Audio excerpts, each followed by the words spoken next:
Hola, em dic Òscar i ara us ensenyaré la meva manera de multiplicar de dos xifres. El 6 per 8 dona 48. Ara el 6 per 3 està en la decena 3, dona 18 i li fiquem un 0 perquè està en la decena. El resultat dona 228.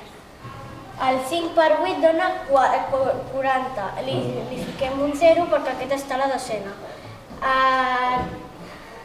El 5 per 3 són 15 i com li poses dos zeros tens que separar-lo amb un punt.